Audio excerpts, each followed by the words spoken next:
ಎಲ್ರಿಗೂ ನಮಸ್ಕಾರ.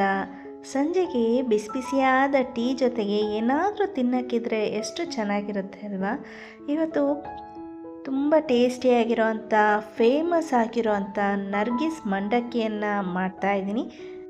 ದೊಡ್ಡವರಿಗೆ ಹಾಗೆ ಚಿಕ್ಕವರಿಗೆ ತುಂಬ ಇಷ್ಟ ಆಗೋವಂಥ ನರ್ಗಿಸ್ ಮಂಡಕ್ಕಿಯನ್ನು ಮಾಡ್ತಾಯಿದ್ದೀನಿ. ರೆಸಿಪಿಯನ್ನು ಶುರು ಮಾಡೋದಕ್ಕಿಂತ ಮೊದಲು ಯಾರೆಲ್ಲ ಇನ್ನೂ ಸಬ್ಸ್ಕ್ರೈಬ್ ಆಗಿಲ್ಲ ಅಂದರೆ ದಯವಿಟ್ಟು ಸಬ್ಸ್ಕ್ರೈಬ್ ಮಾಡ್ಕೊಂಡು ನೋಡಿ, ಪಕ್ಕದಲ್ಲಿರುವ ಬೆಲ್ಲೈಕನನ್ನು ಪ್ರೆಸ್ ಮಾಡಿ. ನಾನು ಮಾಡೋ ಪ್ರತಿಯೊಂದು ವಿಡಿಯೋ ನೋಟಿಫಿಕೇಷನು ನಿಮಗೆ ಬರುತ್ತೆ. ರೆಸಿಪಿಯನ್ನು ಶುರು ಮಾಡೋಣ. ಒಂದು 4 ಹಸಿಮೆಣಸಿನಕಾಯಿ ತೊಗೊಂಡಿದ್ದೀನಿ. 2 ಬೆಳ್ಳುಳ್ಳಿಯನ್ನು ಸಿಪ್ಪೆ ಬಿಡಿಸಿ ಇಟ್ಕೊಂಡಿದ್ದೀನಿ. ಹಾಗೆ 1 ಟೇಬಲ್ ಸ್ಪೂನಷ್ಟು ಹುರ್ಗಡ್ಲೆ ತೊಗೊಂಡಿದ್ದೀನಿ. ಹಾಗೆ 1.5 ಚಮಚದಷ್ಟು ಸಕ್ಕರೆಯನ್ನು ತೊಗೊಂಡಿದ್ದೀನಿ. ಸ್ವಲ್ಪ ಕೊತ್ತಂಬರಿ ಸೊಪ್ಪನ್ನು ತೊಗೊಂಡಿದ್ದೀನಿ. ಒಂದು ಜಾರಿಗೆ ತೊಗೊಂಡಂಥ ಮೆಣಸಿನಕಾಯಿ, ಕೊತ್ತಂಬರಿ ಸೊಪ್ಪು ಹಾಕ್ಕೊಂಡು ಸ್ವಲ್ಪ ನೈಸಾಗಿ ಪೇಸ್ಟ್ ಮಾಡ್ಕೊಳ್ಳೋಣ. ನೀರು ಹಾಕೋದು ಬೇಡ.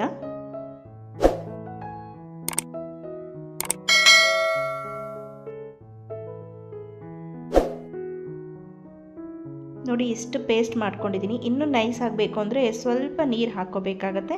ಈಗ ಬೆಳ್ಳುಳ್ಳಿಯನ್ನು ಹಾಕ್ಕೊಂಡು ಸ್ವಲ್ಪ ತರಿಯಾಗಿ ರುಬ್ಕೊಳ್ಳೋಣ.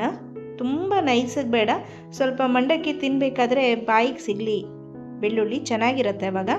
ನೋಡಿ, ಇಷ್ಟು ಪೇಸ್ಟ್ ಮಾಡ್ಕೊಂಡು ಬಂದಿದ್ದೀನಿ.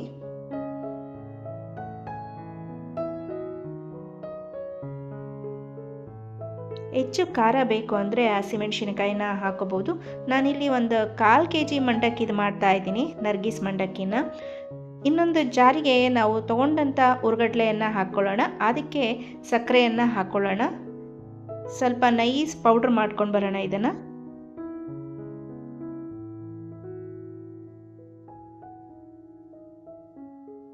ನೋಡಿ, ಪೌಡ್ರ್ ರೆಡಿಯಾಗಿದೆ. ಇನ್ನೊಂದು ಕಡೆ ಸ್ಟವನ್ನು ಆನ್ ಮಾಡಿಕೊಂಡು ಒಂದು ಬಾಣಲಿಯನ್ನು ಇಟ್ಕೊಳ್ಳೋಣ. ನಾವು ತೊಗೊಂಡಂಥ 1/4 kg ಮಂಡಕ್ಕಿಯನ್ನು ಸ್ವಲ್ಪ ಬೆಚ್ಚಗೆ ಮಾಡ್ಕೋಬೇಕಾಗತ್ತೆ. ಲೋ ಫ್ಲೇಮ್ನಲ್ಲೇ ಇಟ್ಕೊಂಡು ಸ್ವಲ್ಪ ಬೆಚ್ಚಗಷ್ಟೇ ಮಾಡ್ಕೋಬೇಕು.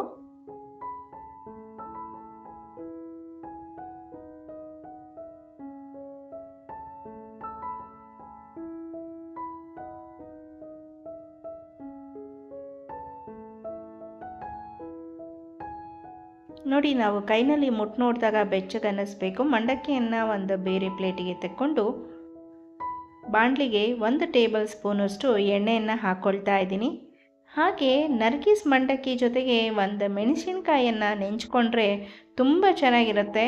ಹಾಗೆ ನೆಂಚ್ಕೊಳಕ್ಕೆ ಹೋದರೆ ತುಂಬ ಖಾರ ಆಗುತ್ತೆ ಮತ್ತು ಆ್ಯಸಿಡಿಟಿ ಆಗುತ್ತಲ್ವ. ಸ್ವಲ್ಪ ಎಣ್ಣೆಯಲ್ಲಿ ಫ್ರೈ ಮಾಡಿಕೊಂಡು ಅದಕ್ಕೊಂಚೂರು ಉಪ್ಪನ್ನು ಹಾಕ್ಕೊಂಡು ಎತ್ತಿಟ್ಕೊಂಡ್ರೆ ತುಂಬ ಚೆನ್ನಾಗಿರುತ್ತೆ ನೆಂಚ್ಕೊಳೋದಕ್ಕೆ. ನೋಡಿ, ಮೆಣಸಿನ್ಕಾಯಿ ಫ್ರೈ ಮಾಡ್ಕೊಂಡಾಯಿತು. ಈ ಎಣ್ಣೆ ಏನು ತೆಗೆಯೋದು ಬೇಡ. ಇದೇ ಎಣ್ಣೆಗೆ ನಾನು 1 ಕಪ್ಪಷ್ಟು ಕಡಲೆಕಾಯಿ ಬೀಜವನ್ನು ಹಾಕ್ಕೊಳ್ತಾ ಇದ್ದೀನಿ. ಇದನ್ನು ಹಾಕ್ಕೊಂಡು ಲೋ ಫ್ಲೇಮ್ನಲ್ಲಿ ಇಟ್ಕೊಂಡು ಸ್ವಲ್ಪ ಫ್ರೈ ಮಾಡ್ಕೋಬೇಕಾಗತ್ತೆ.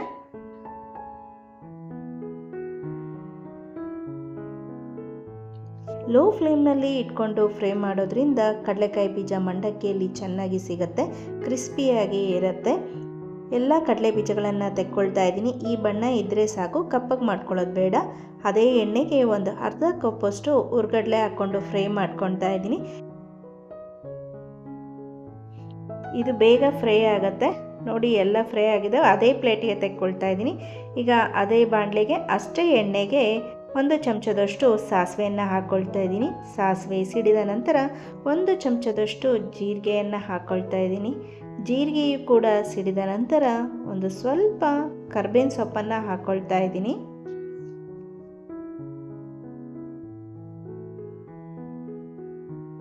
ನಂತರ ನಾವು ಮಾಡ್ಕೊಂಡಂಥ ಪೇಸ್ಟನ್ನು ಹಾಕ್ಕೊಳ್ಳೋಣ. ಲೋ ಫ್ಲೇಮ್ನಲ್ಲೇ ಇಟ್ಕೊಳ್ಳೋಣ.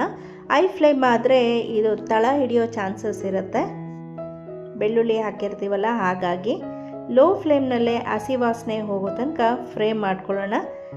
ಬೆಳ್ಳುಳ್ಳಿಯ ಒಂದು ಘಮ ಬರ್ತಾ ಇರುತ್ತೆ, ತುಂಬ ಚೆನ್ನಾಗಿರುತ್ತೆ ಅದು.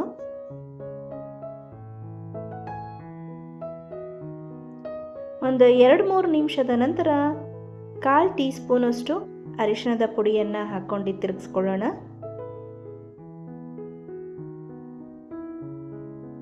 ನೋಡಿ, ಇದು ರೆಡಿಯಾಗಿದೆ. ಫ್ಲೇಮನ್ನು ಆಫ್ ಮಾಡಿಬಿಟ್ಟು ತಣ್ಣಗಾಗೋದಕ್ಕೆ ಬಿಡೋಣ.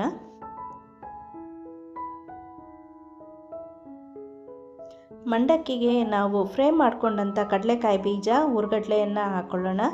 ಹಾಗೆ ಆ ಪೇಸ್ಟನ್ನು ಒಗ್ಗರಣೆ ಮಾಡ್ಕೊಂಡಿದ್ವಲ್ಲ ಅದನ್ನು ಕೂಡ ಹಾಕ್ಕೊಳ್ಳೋಣ. ತಣ್ಣಗಾಗಿದೆ. ಈಗ ಚೆನ್ನಾಗಿ ಕಲಿಸ್ಕೋಬೇಕಾಗತ್ತೆ.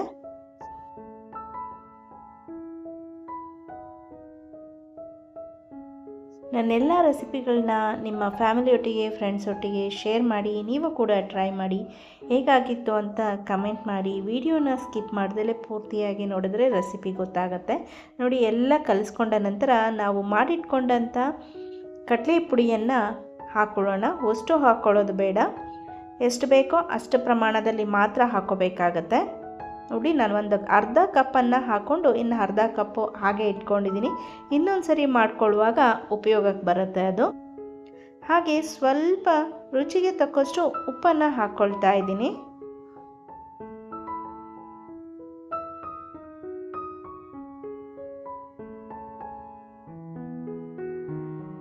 ಉಪ್ಪನ್ನು ಹಾಕಿದ ನಂತರ ಚೆನ್ನಾಗಿ ತಿರುಗಿಸ್ಕೋಬೇಕಾಗತ್ತೆ. ಎಲ್ಲ ಕಡೆನೂ ಕಡಲೆ ಪುಡಿ ಹಾಗೆ ಉಪ್ಪು ಸಮ ಪ್ರಮಾಣದಲ್ಲಿ ಹರಡ್ಕೋಬೇಕು.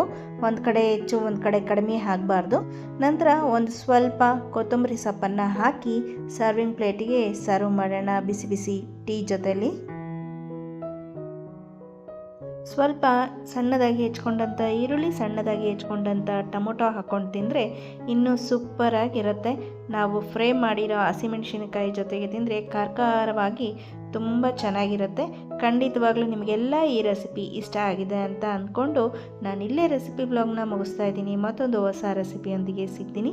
ಇಷ್ಟ ಆಗಿದ್ದರೆ ದಯವಿಟ್ಟು ಲೈಕ್, ಶೇರ್, ಸಬ್ಸ್ಕ್ರೈಬ್ ಮಾಡಿ, ಕಮೆಂಟ್ ಮಾಡೋದನ್ನು ಮರಿಬೇಡಿ.